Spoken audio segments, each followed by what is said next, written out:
class 12th NCERT political science, that is politics in India since independence. So in this video we are going to see chapter 3 politics of planned development. I hope you guys already see my previous videos of chapter 1 and chapter 2 देख लिया है, तो बहुत अच्छी बात है क्योंकि अब आपके टॉपिक्स जो है वो क्लियर होंगे। पिछले वीडियो में हमने क्या पढ़ा था? पिछले वीडियो में पढ़ा था हमने era of one party dominance. अब देखते हैं कि भाई इलेक्शन तो जीत गए, कांग्रेस जीत गई थी, अब इसके बाद आती है कि किस तरह से जो कंट्री की इकोनॉमी है उसको संभाला गया था, किस तरह से 5-year प्लान्स जो है वो इंट्रोड्यूस किए गए थे। So let's start with the first topic, ideas of development. हमारी इंडिया जो है वो 1947 में आज़ाद हुई थी, ठीक है, मतलब हुआ था, इंडिया 1947 में आज़ाद हुआ था। अब 1947 में हुआ था, तब तक बहुत सारी कंट्रीज ऑलरेडी आज़ाद हो चुकी थी, इसलिए इंडिया को सीखने का बहुत सारा मौका मिला। अब इंडिया के सामने दो मॉडल थे, एक तो लिबरल कैपिटलिस्ट जो कि यूएसए में था, यानी कि वहां पे सरकार कंट्रोल नहीं करती थी, जिसके पास पैसा है वो आगे आओ और वो सारी चीजों को कंट्रोल करता था।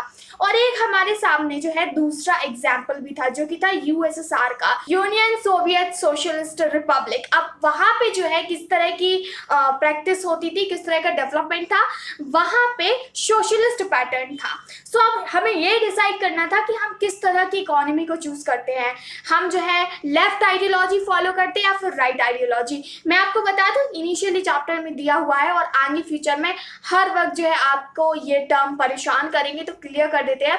लेफ्ट आइडियोलॉजी से मतलब है ऐसे लोग जो पुअर डाउन ट्रॉडन हैं उनके सपोर्ट में और चाहते हैं कि भाई जो गवर्नमेंट पॉलिसीज बनाए वो उनके फेवर में बनाए और गवर्नमेंट का वो साथ देंगे। और जो राइट आइडियोलॉजी के होते हैं उनके हिसाब से फ्री मार्केट रखा जाए, जिसके पास पैसा है वो आए और कंपटीशन करे, इसमें गवर्नमेंट का कोई इंटरवेंशन नहीं। सो राइट आइडियोलॉजी का यूएसए है और लेफ्ट आइडियोलॉजी का यहाँ पे हम यूएसएसआर को कंसीडर कर सकते हैं। इंडिया ने दोनों ही मॉडल को देखा और पता चला यार गलती तो दोनों में ही है, मतलब ये वाला मॉडल भी अच्छा नहीं है, लिबरल और कैपिटलिस्ट वाला भी कंप्लीटली सही नहीं है, और जो यूएसएसआर वाला है वो भी कंप्लीटली सही नहीं है, तो फिर कौन सा अपनाया जाए? इसलिए हमारे यहाँ पे मिक्स इकोनॉमी जो है वो अपनाई गई। अच्छा, हमारे यहाँ पे प्राइवेट हॉस्पिटल्स है, at the same time we also have government hospitals. So हमारे पास पब्लिक इंडस्ट्रीज भी हैं, हमारे पास प्राइवेट इंडस्ट्रीज भी हैं, हमारे पास गवर्नमेंट जॉब्स भी हैं और प्राइवेट जॉब्स भी है। सो हमारे यहाँ पे क्योंकि ये जो पैटर्न है, जो डेवलपमेंट का मॉडल है, वो मिक्स अपनाया गया। Let's start our next topic, that is planning. So tongue slip हो रही है। प्लानिंग, ओके, सो प्लानिंग शुरू की गई। प्लानिंग किस तरह से की गई? पहली बार जो है प्लानिंग कमीशन बनाई गई थी 15 मार्च 1950 को। हो सके तो इसको नोट डाउन कर लो क्योंकि आगे बहुत काम में आएगा। सो 15 मार्च 1950 को जो है प्लानिंग कमीशन का एस्टैब्लिशमेंट होता है और इसके जो पहले प्लानिंग कमिश्नर थे वो थे पंडित जवाहरलाल नेहरू, जो कि 1950 से 1964 तक रहे, यानी कि जब से उन्होंने इलेक्शन लड़ा तब से लेके अपनी डेथ तक। अब 2014 में जो प्लानिंग कमीशन बनाया गया था उसको डिसॉल्व कर दिया गया प्रधानमंत्री नरेंद्र मोदी द्वारा। अच्छा, आप अभी इंटरनेट पे सर्च करके देखिए अभी कौन सा 5-year प्लान चल रहा है, तो आपको कुछ मिलेगा नहीं, क्योंकि ये डिसॉल्व कर दिया गया है और 5-year प्लान की जगह जो है अब आ चुकी है नीति आयोग जो कि इसके रिप्लेसमेंट में आई है। अब 5-year प्लान एक्चुअली है क्या? मैंने बार बार नाम ले लिया, जिन्होंने पहली बार चैप्टर पढ़ा है उनके लिए तो कंफ्यूजिंग होगा। 5-year प्लान यानी कि सरकार जो है अपना खर्चा पानी निकालती है कि 5 साल में हमें कितना खर्चा करना है, दैट्स इट, यही है 5-year प्लानिंग। अच्छा, आपके पास 4000 रुपए है, कई सारे लोग जो है यूं ही खर्च कर देते हैं, ऐसे ही स्पेंड कर देते हैं। कई सारे लोग प्लानिंग के साथ काम करते हैं और जो प्लानिंग के साथ काम करते हैं उनके पास जो है बहुत सारी एक हम कह सकते हैं सेविंग्स हो जाती है। सो आपने प्लानिंग कर ली कि भाई मेरे पास अभी 4000 रुपए है और मुझे 4000 रुपए में 1 महीना निकालना है, अब मुझे कहाँ कहाँ जरूरत है वहां आप खर्च करेंगे, जहां नहीं है उसके लिए सेविंग करेंगे। सो कुछ यही है 5-year plan. Let's start our first 5-year plan which was introduced in 1951 to 56। So 1951 से 1956 तक ये 5-year प्लान था, 5 साल का खर्चा था। अब इसको जो है जो भी इकोनॉमिस्ट थे उस वक्त उन्होंने बनाया था और यंग इकोनॉमिस्ट इसमें KN राज शामिल थे जिन्होंने इसको डिजाइन किया था। अब हर 5 ईयर प्लान के ना कुछ ऑब्जेक्टिव होते हैं, जैसे कि आपके पास 4,000 रुपए हैं और मान लीजिए आपने अभी क्लास 12 पढ़ना शुरू किया, आपके क्या ऑब्जेक्टिव है, मुझे 2 महीने में सिलेबस कंप्लीट करना है, फिर मैं रिवीजन करना शुरू कर दूंगी और फिर बोर्ड एग्जाम की तैयारी। अब आप कई सारे ऐसे लोग होते हैं जो ये काम करने के लिए अपना पूरा शेड्यूल बना लेंगे, लेकिन वन डे उनको ये चैप्टर कंप्लीट करना ही है किसी भी हालत में। और कई सारे क्या रहते हैं, बहुत इंटेलिजेंट होते हैं, इसलिए वो अपनी अपनी ऐसी कैलकुलेशन करते रहते हैं, हाँ भाई हम 2 महीने में खत्म कर लेंगे, ऐसा कर लेंगे वैसा कर लेंगे, और लास्ट टाइम पे उनको कुछ होता नहीं है। सो इसी तरह से प्लानिंग की गई ताकि उसके कुछ ऑब्जेक्टिव्स रखे गए और ऑब्जेक्टिव के बाद देखा गया कि कितने अचीव किए गए। अब यहाँ पे हम बात करते हैं तो ऑब्जेक्टिव थे to reform the country's economy. देखिए भारत आज़ाद हुआ था, इकोनॉमी बिल्कुल अच्छी नहीं थी, तो पूरी कोशिश ये की गई कि इकोनॉमी जो है उसको अच्छा किया जाए, रिफॉर्म की जाए। To solve the food problem, भाई फूड क्राइसिस भी चल रहा था, इसीलिए फूड प्रॉब्लम को सॉल्व करने के लिए जो है प्रोडक्शन बढ़ाना पड़ेगा, सो इस पर फोकस किया जा रहा था। To raise the standard of living, जो लोग कंडीशन जिस तरह से रह रहे थे, अगर ऐसी कंडीशन थी कि लोग एक टाइम का खाना खा रहे थे, तो हमें बेटर करनी है कि वो 2 टाइम का खाना आसानी से खा सके हर एक इंडिया का सिटीजन। सो कुछ ये जो है उनके ऑब्जेक्टिव थे।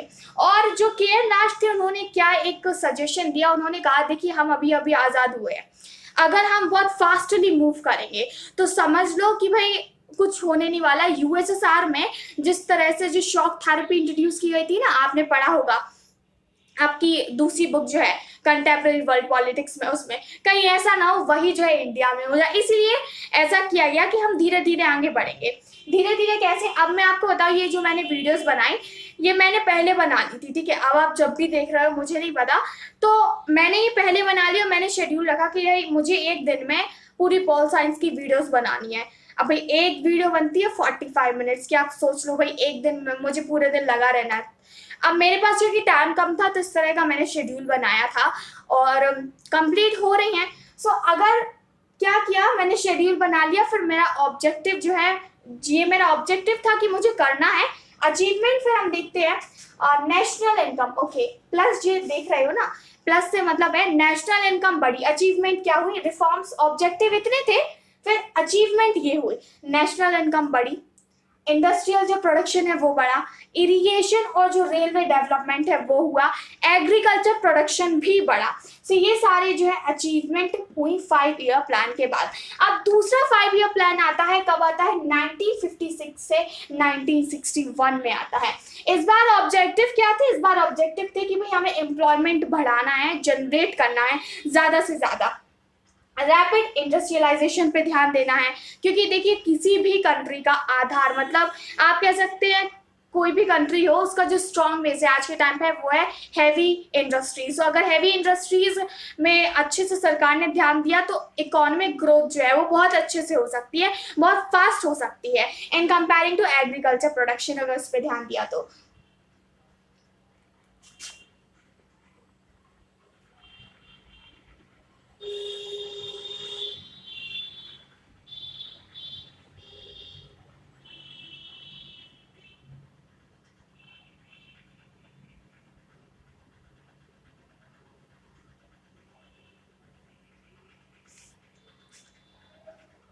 अब यहाँ पे याद रखने वाली बात क्या है कि इस जो 5 ईयर प्लान सेकंड जो हमारा आया था, सेकंड 5 ईयर प्लान, उसको किसने डिजाइन किया था, तो उसको डिजाइन किया था पीसी महलोनोविस। इनका नाम याद रखना। देखिए इस बार पैटर्न चेंज हो गया है आपकी पॉल साइंस का। सो 20 क्वेश्चन जो है वो एमसीक्यू टाइप आएंगे, मतलब एमसीक्यू कैसे, आपको वन मार्क के आएंगे, सो उससे पूछा जा सकता है। अगर मान लीजिए कि उन्होंने पूछ लिया 5 ईयर प्लान के, सेकेंड 5 ईयर प्लान के जो डिजाइन किसने किया था, किन इकोनॉमिस्ट ने किया था, तो आपको नेम उनका जो है मेंशन करना होगा। सो यहाँ पे आप कह सकते हैं पीसी महलोनोविस। अब ये जो है ऑब्जेक्टिव थे, अचीव क्या किया गया, फॉरेन एक्सचेंज किया गया। अब यहाँ पे आप एक ही देख सकते हैं क्योंकि बाकी जो है सारे इस पे मैच है। इंडस्ट्रियल प्रोडक्शन बढ़ा, एग्रीकल्चर प्रोडक्शन बढ़ा, रेलवे डेवलपमेंट है वो हुआ, इरिगेशन फैसिलिटीज बढ़ाई गई। अब हम बात करते हैं थर्ड 5 ईयर प्लान की। और हाँ एक और बात इसमें जो है इंक्लूड है, ये आप देख सकते हैं भाखड़ा नांगल डैम और हीराकुंड डैम, ये सेकेंड 5 ईयर प्लान में इंक्लूड है। थर्ड 5 ईयर प्लान की बात करते हैं, जो कि इंट्रोड्यूस किया गया था 1961 से 66 के बीच में, मतलब इतने टाइम का था ये 5 ईयर प्लान। ऑब्जेक्टिव क्या था इसके? To achieve self sufficiency. भाई इस वक्त ना बहुत क्राइसिस चल रहा था, ये समझ लीजिए आप, इंडिया की बहुत बुरी हालत थी 1960 के टाइम पे।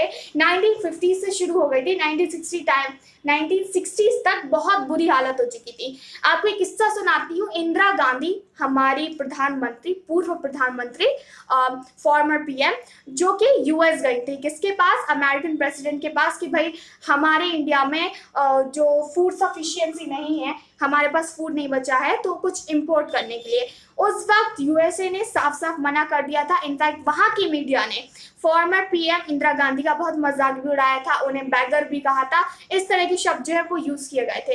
तो आप समझ सकते हैं क्राइसिस कितना भयंकर वाला था।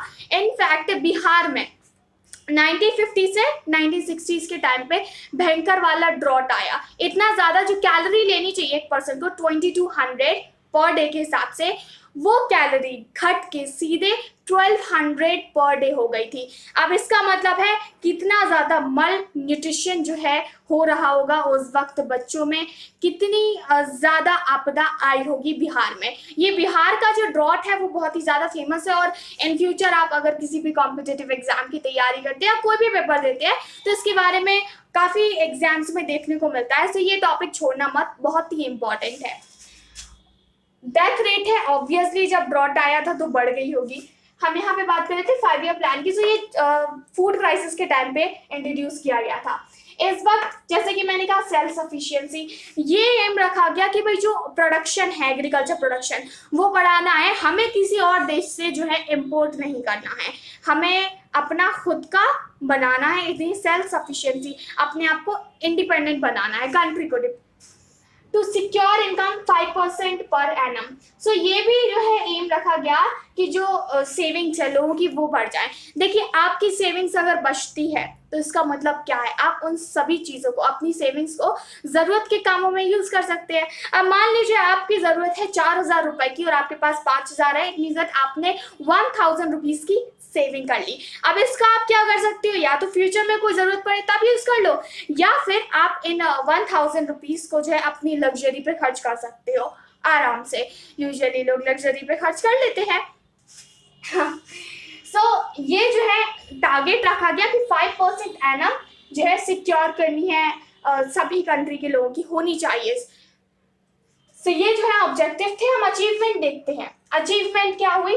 Village and small scale industries में अच्छा खासा बूस्ट मिला, नेशनल इनकम बढ़ी, इंडस्ट्रियल डेवलपमेंट हुआ, ऑब्वियसली फिर से यहाँ से उठा लो, और रेलवे डेवलपमेंट हुआ। नेक्स्ट वी हैव की कंट्रोवर्सीज। अब देखिए क्या इंपॉर्टेंट थी उस वक्त के लीडर्स जो थे। कुछ का मानना था, हम देखते हैं एग्रीकल्चर वर्सेस इंडस्ट्रीज, कि एग्रीकल्चर जो है प्रोडक्शन उसको अच्छा कर लो, हमारे देश की इकोनॉमी जो है वो अच्छी हो जाएगी।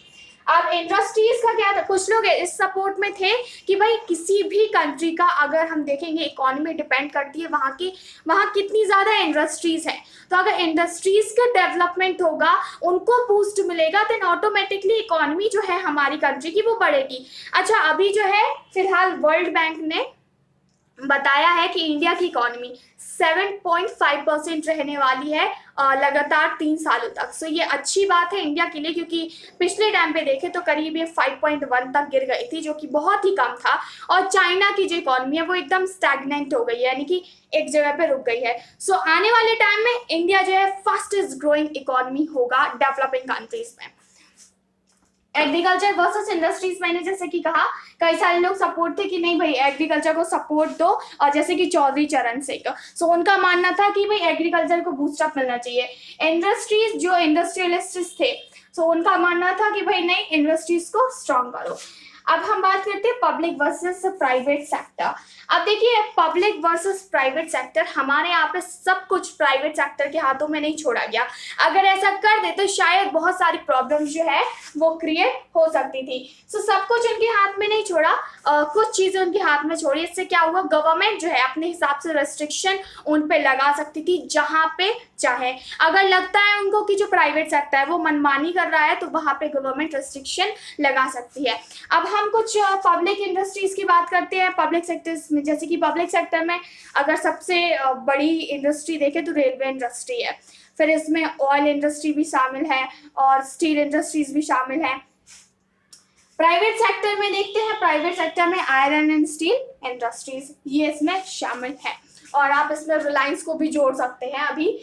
मेजर आउटकम्स, अब देखिए इनका आउटकम क्या हुआ भाई, 3-5 ईयर प्लान आ चुके थे, आउटकम क्या निकला, आउटकम ये हुआ फाउंडेशन। फाउंडेशन देखते हैं, भाखड़ा नांगल डैम और Hirakud dam for irrigation facilities. In dam को बनाया गया ताकि देखिए इनसे क्या क्या होगा, एक तो डैम बनाने से इलेक्ट्रिसिटी जो है मतलब पावर जनरेशन वो बढ़ेगा। दूसरी बात अगर ये बनेंगे तो इरिगेशन फैसिलिटीज जो है वो काफ़ी अच्छी हो जाएंगी। It means that agriculture production जो है हमारा वो अच्छा हो जाएगा। सो ये फाउंडेशन थे, जैसे ही इनको बनवाया गया भाखड़ा नांगल डैम और हीराकुंड, एक बूस्ट मिला था इकोनॉमी को। Next we have land reforms. भाई लैंड रिफॉर्म्स काफी इंपॉर्टेंट है, आपको पता होगा, हिस्ट्री में पढ़ा होगा आपने कि जो जमींदारी सिस्टम पहले चलता था उसके हिसाब से जो जमीन थी वो टुकड़े टुकड़े में बटी हुई थी। सो वो जमींदारी सिस्टम हटाया गया और सारी जो जमीन है उसको एक में लिया गया और लिमिट सेट की गई कि भाई एक फार्मर के पास इतनी से ज्यादा जमीन नहीं होगी। इससे क्या होगा, हर फार्मर को मौका मिलेगा एग्रीकल्चर प्रोडक्शन करने का, खेती करने का मौका मिलेगा, और उन टुकड़े टुकड़े जमीन तो भाई वो तो साथ आई गई थी। सो इससे लैंड रिफॉर्म से भी काफी ज्यादा फर्क पड़ा और मैं कहूँ तो बहुत बड़ा बूस्ट आया।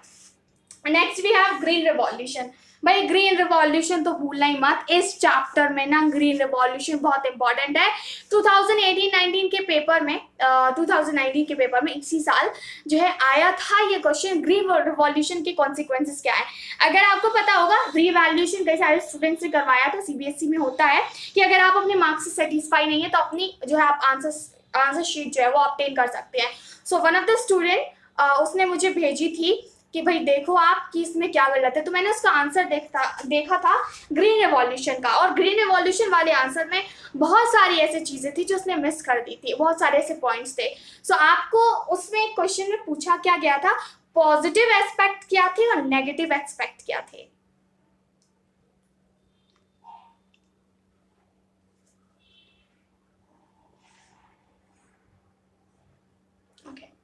सो पॉजिटिव एस्पेक्ट क्या थे वो हम यहाँ पे देखते हैं।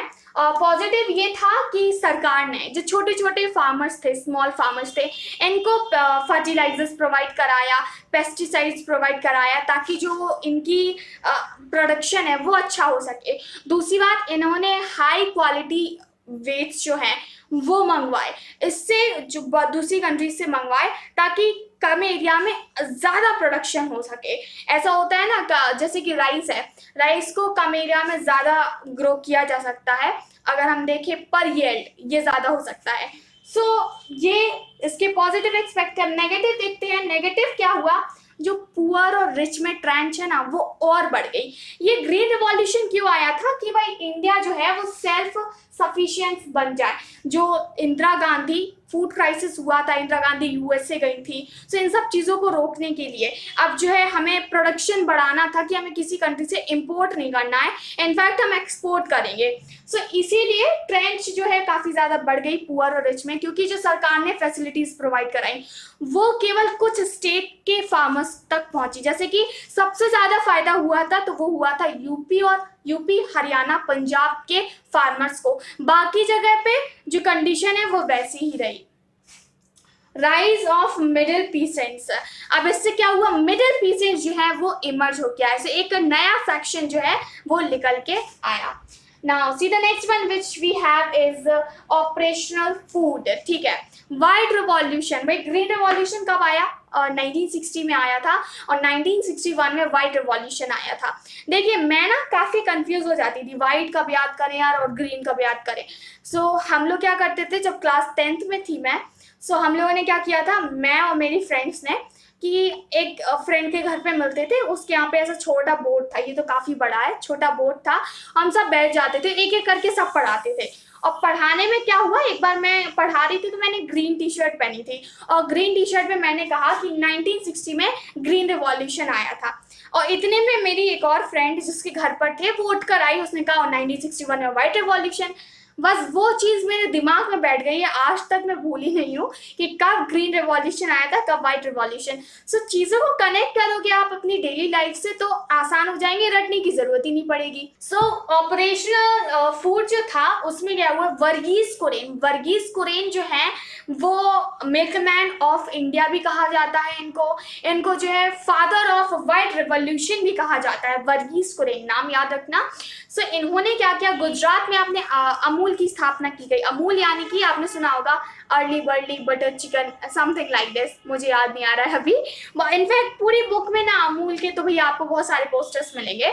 सो उन्होंने क्या किया, जो मिडिल मैन है उनको हटा दिया, एक बिजनेस शुरू किया, कोऑपरेटिव सोसाइटी थी ये। कोऑपरेटिव यानी कि सबको आसपास हम और आप जो है कोऑपरेट करके एम्प्लॉयमेंट जनरेट करेंगे, जैसे कि जो प्रोड्यूसर्स है, जो सप्लायर्स हैं वो आएंगे और बीच के लोगों को हटा देंगे। डायरेक्ट जो हमारी कंपनी है, इंडस्ट्री है, उसका रिलेशन रहेगा जो रॉ मटेरियल भेजते हैं उनसे, और जो बीच वाले रहते हैं ना उनका कोई काम नहीं। अब इससे क्या हुआ, एम्प्लॉयमेंट जनरेट हुआ, सेल्फ सफिशिएंसी बढ़ी। इंडिया जो है उस वक्त लार्जेस्ट प्रोड्यूसर हो गया था मिल्क का, और पूरे इंडिया में आज भी जो है अमूल की आप हर ब्रांड जो है मिल जाएंगे आपको। अमूल मठा, Amul cold milk, cold coffee, many things are there, Amul butter, बहुत सारी चीज़ें हैं। सो ये ऑपरेशनल फूड था। अब देखिए, आप सोच रहे होंगे कि भाई मैंने ज़्यादा डिटेल में नहीं बताई कोई चीज़। मैं आपको चीज़ें इसलिए बता रही हूँ इस तरह से, मैं चाहती हूँ कि आप टॉपिक को अच्छे से ग्रैब करें और अपना दिमाग लगा के फिर उन चीज़ों को समझें। भाई मैंने एज इट इज़ बता दिया, बुक में जो लिखा है डायरेक्ट बता दिया, फिर क्या फ़ायदा। तो मैं केवल चीज़ों को इंटरेस्टिंग बनाने के लिए छोटा छोटा कर रही हूँ उनको।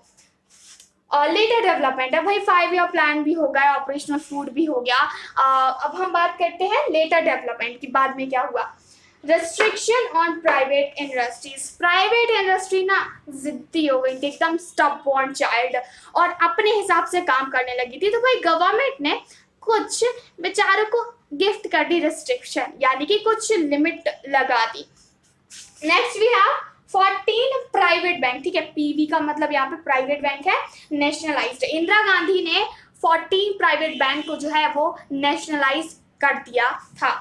और 1950 to 80 economy grew at 3 to 3.5% rate. Okay, so 1950 से 1980 तक जो इकोनॉमी थी वो स्लगिश रेट पे बढ़ी, जो कि था 3 to 3.5% एट पर ईयर, सो जो कि बहुत ही कम था। अब ये था हमारा चैप्टर, जो कि हमने पूरी कथा समाप्त कर ली है। याद क्या रखना है इसमें, याद सब कुछ रखना है आपको, क्योंकि चैप्टर पूरा इंपॉर्टेंट है। जितने भी 5 ईयर प्लान है, कब शुरू हुए, कमीशन कब बनी, ये सब याद रखना। पहले जो कमिश्नर थे 5 ईयर प्लान के वो कौन थे, की कॉन्ट्रोवर्सीज याद रखना। इंपॉर्टेंट इज 14 जो बैंक है वो नेशनलाइज कब किए गए, ये याद रखना। और मैंने नोट्स बनाए हुए हैं इस चैप्टर के, आप चाहें तो वो देख सकते हैं। और मेजर आउटकम्स क्या आए ग्रीन रिवॉल्यूशन के, पॉजिटिव एक्सपेक्ट और नेगेटिव एक्सपेक्ट। पॉजिटिव में तो ये लिख सकती हूँ भाई प्रोडक्शन बढ़ गया, सेल्फ सफिशिएंसी बढ़ गई, और हम कह सकते हैं इकोनॉमी में भी बूस्ट आया। नेगेटिव क्या हुआ, फायदा कुछ स्टेट्स के किसानों को ही हुआ, और दूसरा ट्रेंच जो है पुअर और रिच में वो बढ़ गई। तीसरा आप लिख सकते हैं मिडिल पीसेज जो है वो इमर्ज हुआ। सो ओके, अब मैं काफी थक गई हूँ, तो एक काम करते हैं, इसको खत्म करते हैं। You can tell me in the comment section that whether you understood or not. If not, then please let me inform so that I can help you. You can like this video, share this video, and we'll meet soon in our next video. Thanks for watching this video. अब जल्दी से पढ़ लेना, किताब बंद कर देना।